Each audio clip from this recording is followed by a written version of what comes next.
It is part 23 of my journey on reading Oathbringer and the Stormlight archive as a whole. Hi, I'm Jordan the Nerd of Gold, and I'm in part 4 right now. I didn't get as much reading done as I would like yesterday, but since the last time I recorded talking about this, I've read 2 chapters from Navani's point of view, and I actually really liked both of these chapters. I'm kind of surprised we haven't gotten more of her POV in the past, and because, yeah, they were well-written chapters. I really liked what she was doing in there, and like how she was trying to like stand up as the queen in a moment where she really needed to step up, because Dalinar is like having all kinds of issues with the new memories that have come back to him, and we're finding out more and more about exactly what happened after Galavar's death, which I had kind of assumed that the Night Mother stuff had happened before that, but I guess it happened right after that. And the next chapter with Dalinar's past, I guess, is going to finally reveal that. And we finally got back to Seth's son, whatever his full name was. And he's back introduced in part 4. I didn't think we were necessarily going to come back to this character until maybe book 4, because most of book 3 had not been really dealing with him. And I like that he's becoming a Skybreaker. We are learning more formally about the orders of the Skybreaker, a Knight of Radiance order that has remained consistent since the last Desolation.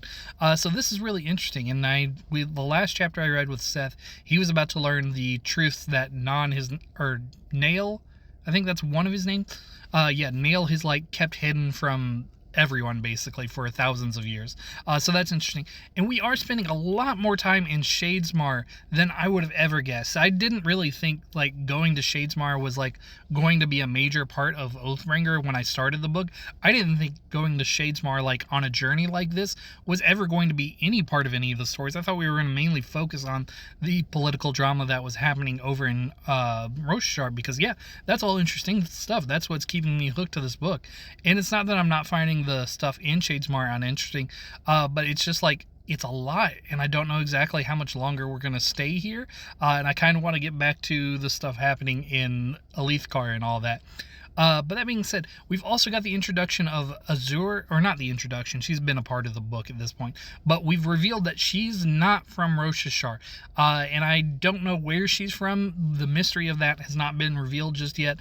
As far as I can tell, if memory serves right, and if I'm understanding her correctly, she was chasing Wit/Hoyd to Roshar from somewhere else. I don't know where.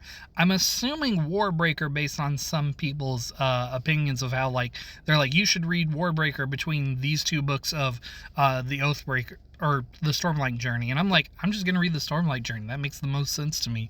Why would I read another book in between all of these? Which I did. It was just completely from a different series, but that's a different thing. But yeah, I am curious to why we're introducing someone beyond Hoyd, who is literally from beyond this world, and what she offers to this story. Because at first I thought she was just going to be another Knight Radiant, just like Kaladin had thought.